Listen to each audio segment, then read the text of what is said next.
공식 환영 인사 그 만찬 뭐 반응이 괜찮았다는 거예요. 예. 근데 이게요. 그거 아시죠? 그 대통령이 정상회담할 때 다 급이 있는 거.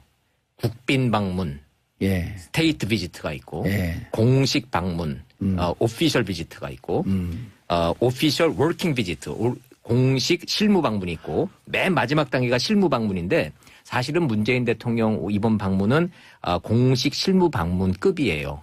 정말로 실무적으로 간 거지 뭔가 대접받으러 간 이 정상회담이 아니거든요. 그런데 이거 백악관 환영 만찬은 요거는 저 국빈 방문이나 그 밑에 그 공식 방문급에만 해주는 의전 절차예요. 오. 좀 특이하죠. 예. 이게 뭐냐면 그만큼 예우를 좀 해준 거예요. 그다음에 숙소도 블레어 하우스라고 지금 백악관에서 한 옆에 있는 그런 숙소도 예. 원래 이렇게 실무 방문을 하면은 2박만 허용을 해요. 어허. 2박만 재워줘요. 예. 미국 정부가. 근데 이거 이번에 우리가 3박을 이제 받았거든요. 그래서 급은 이제 실무 방문급이지만 의전이나 이런 절차로 보면은 미국 정부가 굉장히 신경 쓰고 이렇게 좀 그 페이버를 준 흔적이 좀 역력해 보여요. 그런 게 다 그렇게 그 의전 절차가 다 다릅니다. 아하. 근데 국빈 방문이 제일 좋을 것 같잖아요. 예. 근데 국빈 방문은 어느 나라 대통령이든 미국 정부 입장에서는 재임 중 한 번만 허용해 주는 거 아세요?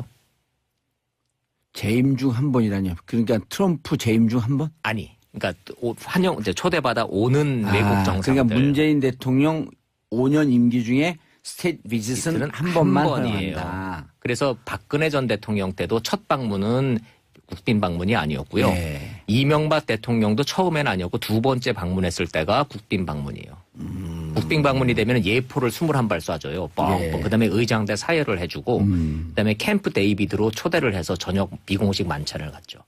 그래서 훨씬 더 그 격이 높고 그러기는 하지만 왜 그런 국빈 방문 안 했냐 그러지만 사실은 모든 대통령한테는 외국 대통령한테는 한 번만 기회가 주어지는 게 국빈 방문입니다. 그래서 이명박 전 대통령이 캠프 데이비드 가고 카트 타고 맞고 만면에 웃음을 띠고 좋아한 게 그때 국빈 방문이었었네요. 방문이었습니다. 근데 마치 그때 우리나라 언론에서 또 뭐라 그랬냐면 캠프 데이빗에 초청받은 최초의 인물인 것처럼. 그게 아니에요. 그게 아니라 이제 임기를 이제 마지막으로 해서 언론이 정말 잘해야 되겠어요. 그렇죠. 이런 걸 그냥 뭐 마치 그때도 그냥 대통령 그냥 엄청 칭송하고 찬양하면서 캠프 데이빗을 최초에 초청받은 것처럼 얼마나 그 과장을 했어요. 우연히 좀 그렇게 좀 된 측면이 좀 있죠. 근데 반대로요. 미국 대통령이 한국에 올 경우에는 대부분은 국빈 만찬이에요. 근데 국빈 방문이에요. 그건 이유가 또 있어요. 미국 대통령이 재임 중에 한국을 2번 오기가 힘들어요. 그러니까 무조건 처음에 올 때 국빈 방문 해주는 거예요, 우리는. 왜냐하면 처음이자 마지막이 될 가능성이 많기 때문에. 그래서 이게 우리 잘못 생각하면 미국 대통령은 우리나라를 올 때 우리는 국빈 방문급으로 예우를 해주는데 왜 우리 대통령은 가면은 그거 안 해주냐 그런데 그거는 잘 몰라서 하는 소리인 거고 그게 모든 게 외교 관례상 국제적으로 국빈 방문은 한 사람한테 한 번뿐이 기회가 안 주어진다는 거죠.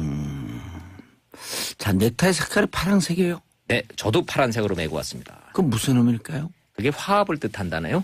미국식 개념으로 보면은. 그래서 트럼프 대통령도 아주 밝은 그걸 뭐라 그러죠? 코발트 블루라 그러나요? 근데 똑같은 색깔을 매셨더라고요. 그다음에 화합의 상징이에요? 그렇대요. 그게 무슨 화합하고 서로 이렇게 우정과 친분 뭐 이런 거를 밝은 이미지라 그러고. 보통 이제 백악관에서요 대변인이 브리핑할 때 보면은 그 뒤 배경이 블루인 거 아시죠? 그렇죠. 예. 근데 이제 그거는 원래 색을 전공하는 사람들한테 여쭤봤더니 이렇게 파란색은 그 신뢰, 그 다음에 정직 이런 걸 상징한다는 거예요. 그렇죠. 그래서 백악관 대변인이 할 때는 기본적으로 파란색을 보면 사람들이 신뢰감을 느끼는 거예요. 그리고 저 발언은 정확하게 정직하게 하는 거구나.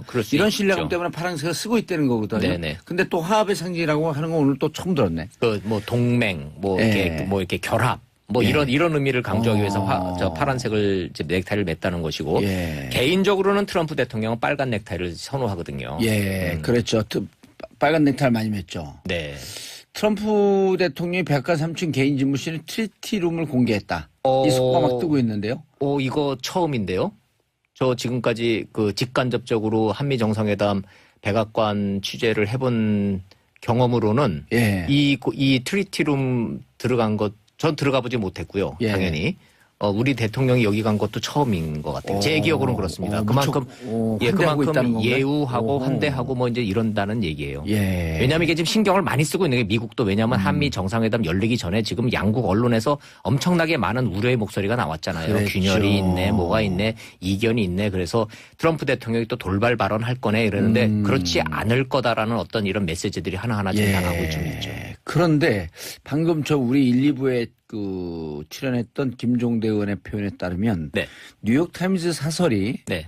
며칠 전 뉴욕타임즈 사설이 뭐라 그랬냐면 트럼프의 판단이나 머리로는 북핵 문제 해결을 못한다. 네. 그러니 문재인 대통령의 얘기를 경청하라. 네. 이런 사설이 나왔다 그래요. 네. 그런데 오히려 미국에서는 그럼 대한민국이 이 북핵 문제 해결하는 데 있어서 상당히 중요한 위치에 있을 것이다라고 하는 평가를 하고 있는데 우리 일부 언론들 뭐 다 그런 건 아니지만 네. 정세현 장관이나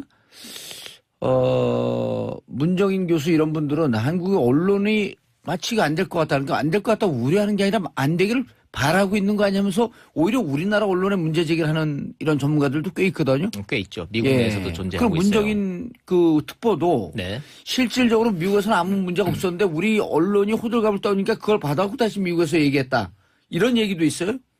뭐 전문가들 얘기를 들어보면 꼭 그런 것만은 아니고 예. 만약에 그렇다면은 저 청와대가 문정인 교수한테 대해서 그렇게 경고의 의미를 했겠어요. 그거는 한국 언론에 대해서 한 게 아니라 미국에 대한 미국 조야에 대한 우려의 목소리를 불식시키기 위해서 문정인 교수한테 그런 식의 발언은 예를 들어서 북한이 핵을 동결을 하면은 우리는 한미 훈련을 축소하겠다라고 하는 그런 발언은 한미 관계에 도움이 안 되니 자제해라라고 한 것은 우리 언론을 향해서 한 것이 아니고 미국 조야와 미국 언론을 향해서 한 거예요. 그래서 이번에 문재인 대통령이 갔을 때 저는 개인적으로 주목했던 부분에 공화당의 서빗 의원이라는 사람이 있어요. 아주 돌직구로 질문을 했단 말이에요.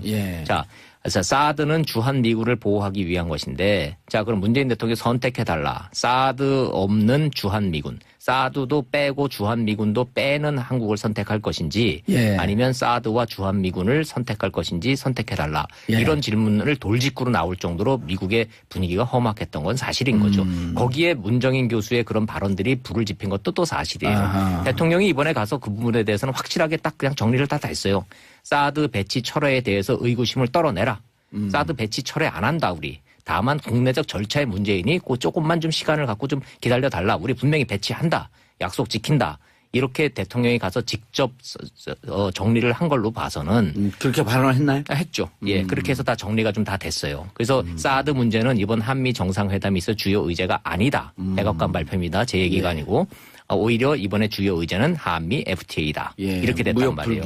무역 불균형입니다. 그래서 제가 말씀드린 것이 한미 관계의 본질은 안보 문제가 아니라 경제 문제가 본질이라고 제가 그래서 말씀을 드리는 거예요. 트럼프 대통령은 지금 이거거든요. 이제 보세요. 12시간 뒤에 이제 제 얘기가 맞는지 틀리는지 보면 되는데 한미 FTA 문제에 대해서 미국과 한국이 분명히 이 계산서가 다르잖아요. 그렇죠. 계산법이 다르죠. 계산법이 다르잖아요. 우리는 우리 그렇게 한미 FTA로 크게 돈 버는 거 없어요. 중국하고 일본에 비하면요. 우리는 조금 버는 거예요. 그런데요. 뭐 불균형적인 거라고 하면은 크게 보면은 물건을 사고 파는 FTA가 있고 서비스 분야가 있는데요. 서비스 분야는 이게 카운팅이 안 되거든요. 그렇죠. 그러니까 우리가 좀 자동차 좀 팔고 철강 좀 판다 그래서 버는 돈에 비하면은 미국이 서비스 분야에서 지적재산권이나 미래에서 우리 여기서 벌어갈 게 더 크니까 그거를 상쇄를 하면은 거의 다 같은 겁니다. 이게 우리의 계산법인 것이고 트럼프 대통령은 시종일관 무슨 소리냐. 자동차, 철강 당장 수출해서 지금 돈 벌어가는 게 무역 적자가 심하지 않냐. 이건 불균형이다. 이거 다시 재조정하자. 이거 가지고 지금 문제하는 거예요. 이거는 점잖게 웃으면서 얘기하지만 돈이 걸려 있잖아요. 그렇죠. 일자리가 걸려 있고. 일자리가 걸려 있고. 이거 굉장히 이제 자기 대선 때 가장 강력한 공언. 백인 하층민에게 일자리를 돌려주겠다. 그렇습니다. 그래서 문재인 대통령이 이 문제에 대해서 예습을 많이 해갔다는 걸 제가 이제 직감적으로 느끼는 게 두 가지가 걸려 있어요. 한미 FTA에 대해서 상품 부분과 서비스 분야를 따로 띄어서 설명할 줄 아는 거. 이건 알아야지 대답할 수 있는 문제예요. 두 번째, 한미 방위비 분담 문제. 이 부분에 대해서 우리가 GDP의 2.7%를 지금 내고 있다. 지금 저 평택 그 기지 건설하는데 지금 미군 기여도는 8%밖에 안 된다. 나머지 92% 전부 한국 정부가 돈 내고 있다. 자, 독일이나 일본에 비해서 우리가 방위비 분담 결코 적지 않다. 이 문제에 대해서 설명을 쭉 하고 있는데 이게 맥히고 있다라는 거예요, 지금. 왜냐하면 미국 관리들이 알거든요. 예. 그래서 우리가 지금 간접 비용은 카운팅 안 하고 그렇게 되는 거 아니에요? 인건비 빼고. 그렇죠. 간접 비용 우리가 그리고 토지 공여 뭐 이런 거 등등 다 하게 되면 일본이나 이런 데보다 훨씬 더 많다는 적어요. 거 아니에요? 그래서 액수로 따지면 우리가 지금 얼추 잡아서 국민 여러분들 보시기에는 한 3조에서 4조 정도 우리가 돈 내고 있는 겁니다. 그러나 지금 계산서상으로 1조를 조금 덜 그렇죠. 내고 있는 거로 되지만 그렇죠. 간접비까지 포함하게 되면 3조, 4조쯤 된다. 예. 그래서 만약에 사드가 배치가 되더라도 사드 비용 1조를 우리한테 부담시켜야 된다라는 트럼프 대통령의 그전 발언 있잖아요. 이거는 잘못몰라서 했거나 아니면은 전략적이거나 이런 거예요. 다만 이런 건 있죠. 방위비 분담 문제에 대해서 한국은 아주 모범적인 동맹이라고 지금 얘기했거든요.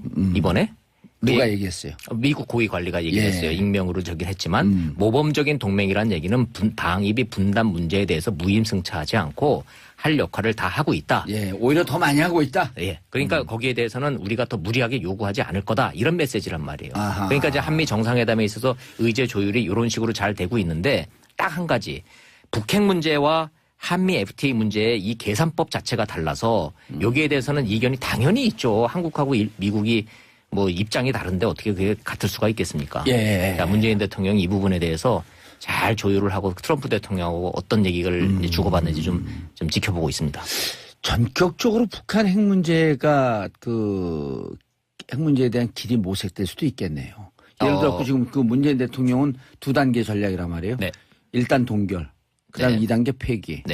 자, 미국에서는 아직 이 부분에 대해서는 북한 핵이 골치 아프다. 그런데 어떻게 접근하겠다라고 하는 방법은 현재 안 나오고 있잖아요. 그렇죠. 근데 그 부분에 대해서는 거기서 나온 건 maximum pressure and engagement. 이 정도 원칙만 나와 있거든요. 원칙만 남아 있죠. 구체적인 단계로는 안 나와 있어요. 그렇습니다. 비슷한 듯하면서 원칙적으로 다른 게 있어요. 미국은 지금까지 북한 문제에 대해서 이전 정권의 그 전략이 실패했다고 보는데 이전 정권의 그 전략이 일어난 것이 딴 게 아니에요. 리비아 모델이거든요. 리비아 모델이 핵 프로그램을 폐기하고 대신 경제 지원을 받는 맞바꾸는 바터 형식이었단 말이에요. 그런데 북한 입장에서는 이 문제에 대해서 불신을 하고 있는 것이 리비아가 그래서 경제적으로 돈은 좀 받아서 경제 상황을 좋아졌는데 카다피가 가더라는 거예요. 체제가 무너졌잖아요. 정권이 가더라는 거죠. 그거를 극도로 무서워하고 있는 거래요. 그래서 북한은 핵과 포기 안 할 거라는 체제 거죠. 안전을 맞바꾸라는 거죠. 그래서 북미 평화 협정하고 정도로 맞바꾸지 않는 한 우리는 못 믿는다. 이게 북한의 스탠스인데 이게 변하지 않는 이상 이 북핵 문제가 동결하고 그다음에 대화를 통해서 그다음에 폐기로 가는 이 수순이 과연 되겠느냐. 이론적으로는 되겠지만. 그래서 지금 문재인 대통령은 중국의 시진핑도 북한의 손을 들어주면서 평화협정과 핵 폐기를 동시 카드로 진행을 하자. 그런데 오바마 때는 뭐라 그러냐 무슨 얘기냐 핵폐기 먼저 하고 그렇죠. 그다음에 논의하자 나머지 주제는 그렇습니다. 평화협정 입으로 꺼내지도 않았단 말이에요. 북미 평화협정 문제는 한국 정부가 또 받기가 어려워요. 그건 문재인 정부도 받기가 굉장히 어려운 카드입니다. 그게 간단한 문제가 아니에요. 기본적으로 지금 한국의 정전체제는 미국과 유엔군과 북한군이 맺은 협정이에요. 당사자인 한국군이 빠져 있습니다. 지금 한국이. 그러니까 이 상태에서 북미 평화협정이 맺어진다는 거는 전쟁의 당사자였던 한반도 문제의 당사자인 남한 정부가 소외되는 거예요. 우리 정부가 받기가 어려운 카드입니다. 기본적으로 북미 평화협정이라는 거는. 근데 우리 측 조에서는 특히 진보 진영에서는 북미 평화협정 맺어라 이렇게 얘기하고 있잖아요. 그러나 그건 전제 조건이 있는 거죠. 이건 남북 간에 먼저 신뢰가 형성되고 남북 간에 지금 더 이상 전쟁을 하지 않겠다라는 어떤 이 평화협정이 맺어지기 전에 남한을 뺀 북미 간의 직접 거래는 우리가 받기 어려운 거죠. 이를테면 이제 남북한 군사적 불가침 조약이라든지. 그렇죠. 그게 동시에 같이 이루어져야만이 그게 항구적 평화협정인 것이지 우리는 쏙 빼고 북미 간에 그래서 우리하고 대화가 완전히 이루어져서 상호 신뢰가 쌓인 다음에 그때는 북미 간 평화협정 맺어라. 그렇습니다. 그래서 그게 이제 북미 평화협정의 본질이 그것인 것인데 우리가 동의할 수 없는 북미 평화협정을 미국이 해줄 수도 없는 문제인 것이고 그 전제 조건은 또 주한미군 철수거든요. 그래서 이게 굉장히 복잡한 방정식이죠. 근데 이제 김정일 체제까지도 네. 주한미군 철수를 우리가 바라는 것은 아니다 이런 표현도 또 나왔었잖아요. 그렇죠. 그러나 그거는 김대중 대통령의 일방적인 주장이었을 뿐 김정일의 입을 통해서 그것이 확인된 적은 없습니다. 지금까지 북한이 보여온 그 스탠스는 명확하거든요. 주한미군 철수하고 그다음에 북미평화협정 맺고 그리고 나면 우리가 안전이 보장됐다라고 확신이 들면 핵을 포기하겠다. 자, 그래서 어렵기 때문에 이 문제에 대해서 전향적인 한미 간의 어떤 뚝 부러지는 하늘에서 뚝 떨어지는 해법이라는 건 없는 것인 거고 문재인 대통령의 이제 이 설득 방법은 이겁니다. 그렇다고 목만 조른다고 해결 안 되지 않느냐. 인게이지먼트라고 하는 당신들 카드를 갖고 그렇습니다. 좀 유혹적인 무슨 그 안도 좀 당근도 좀 주자. 네. 두 가지를 가지고 카드를 갔어요. 메시지가. 첫 번째는 당신도 햄버거 대화한다고 그러지 않았느냐. 그러니까 내가 그거 한번 해보겠다는 거다. 이게 첫 번째 메시지고 거부하기가 좀 어렵죠. 두 번째는 북한에 대해서 한미 관계는 전략적 경제 동반자 관계라는 거예요. 좀 말이 좀 어렵죠. 그 얘기가 뭐냐면 북한 문 열리면 미국 기업들이 거기 투자해서 돈 벌 수 있어. 그러니까 반대만 하지 말아줘. 이런 뜻이에요. 우리도 계속 그 주장을 했는데 실질적으로 트럼프는 투자라든지 경제 문제에 대해서 무척 민감하기 때문에 그렇습니다. 당신들이 북에 가고 우리와 손잡고 돈 벌 수 있는 기회가 많은데 저는 그걸 딱 들으면서 제 무릎을 탁 쳤어요. 문재인 대통령한테 누가 이거 건의했는지 기가 막힌 수 가지고 갔다. 트럼프 대통령이 솔깃할 수 있는 그런 화두를 가지고 간 거예요. 저희가 저하고 이러고 우리 팟캐스트 방송하는 사람은 2달 전서부터 얘기했어요. 트럼프, let's make money. 그렇죠. in North Korea. 그렇죠. 우리 미국 북한 갖고 돈 벌자. 그러니까 양수겹장이다. 북한 가서 돈도 벌 수 있고, 그다음에 북한 문제 해결하면 너 지금 국내 문제 때문에 당신 어려운데 최고의 대통령으로 최고의 대통령 성과 얻을 수 있다.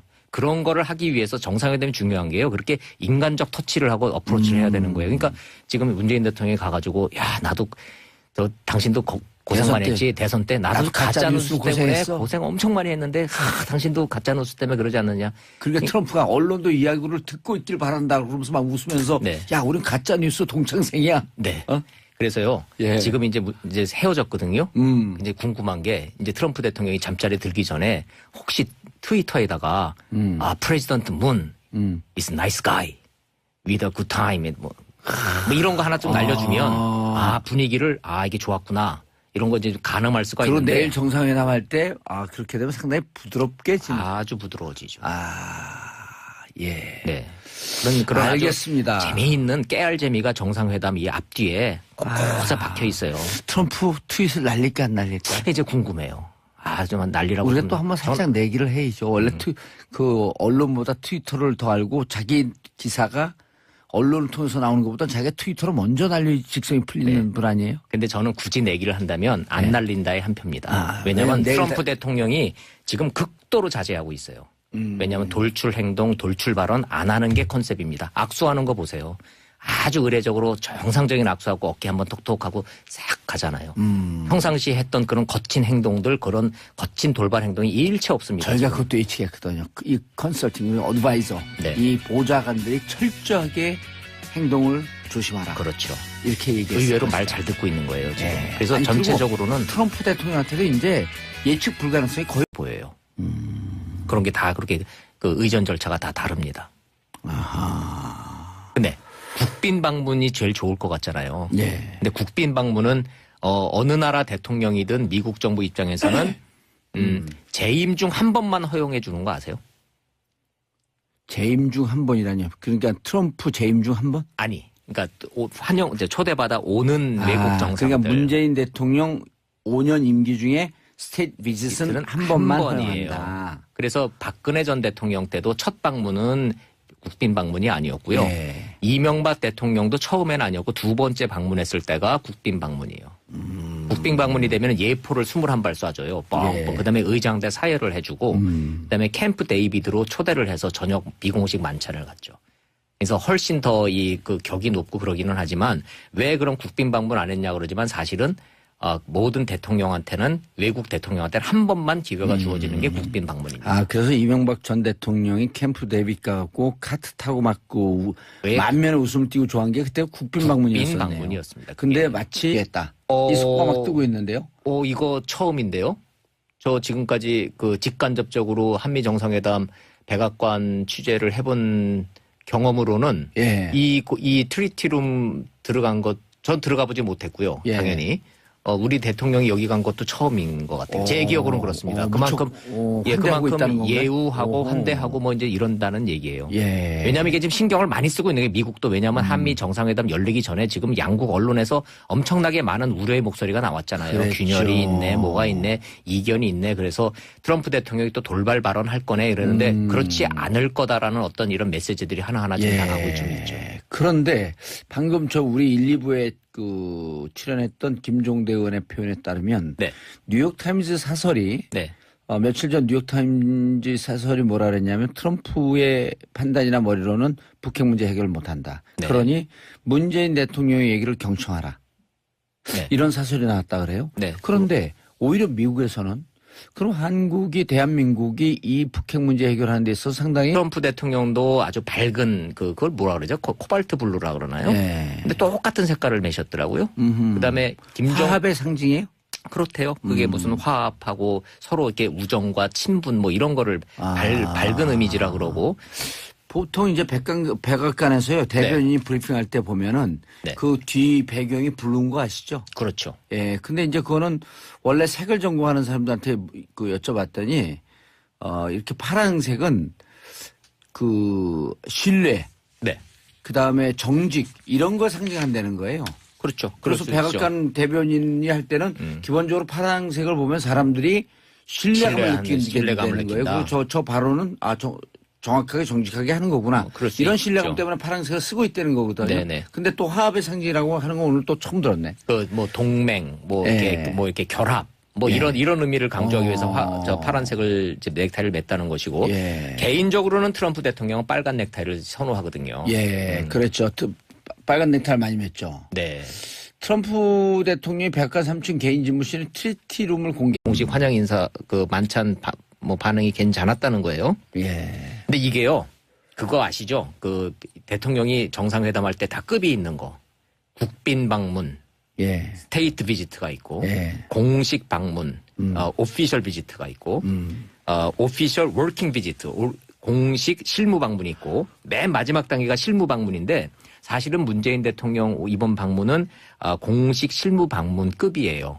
정말로 실무적으로 간 거지 뭔가 대접받으러 간 이 정상회담이 아니거든요.